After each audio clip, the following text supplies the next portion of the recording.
मेरी कविता का शीर्षक है प्रदक्षिणा, जिसमें ये बताया कि बड़ा छोटा, शक्तिमान, दुर्बल, धनी, निर्धन सब महज समय का फेर है। और वास्तविकता ये है कि एक के कारण ही दूसरे का अस्तित्व है। दोनों का परस्पर सहयोग ही संसार और जीवन को चलायमान रखता है। अतः मिथ्या गर्व और दम्भ बेईमानी है। पेश है मेरी कविता प्रदक्षिणा। रात के कपाट खोल, यूं ही झांकी लालिमा, लाल पीले घाघरों में नाच उठी रश्मियाँ। ताप के प्रताप से अकड़ पड़े सूर्यदेव, देख कर वह रौद्र रूप सहम गई काली माँ। रश्मियों के आंचलों में भाग कर वह छिप गई, विहान की उछंग में चुपचाप जा दुबक गई। तम गया तमा गई, निशांत आ गया हठात, दहाड़ मार कर कहा सूर्यदेव ने बलात्। हे रश्मियों प्रकाश संग अभी यहाँ से जाओ तुम, कहाँ छुपी है दुष्ट रैन तुरंत ढूंढ लाओ तुम।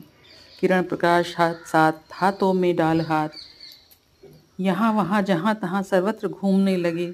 बादलों की ओट में, पर्वतों की खोह में झांक झांक ताक ताक झिमिर खोजने लगे।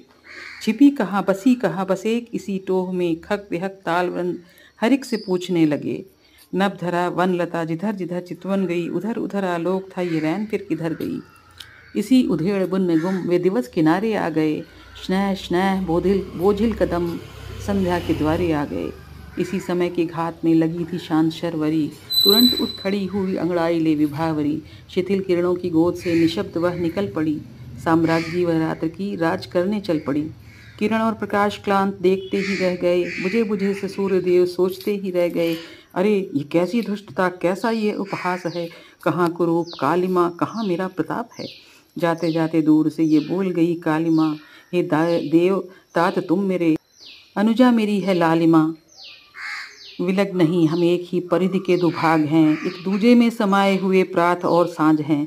यही नियम प्रकृति का, यही विधि का विधान है, मिलकर करे प्रदक्षिणा, इसी में सब कल्याण है, इसी में सब कल्याण है। धन्यवाद।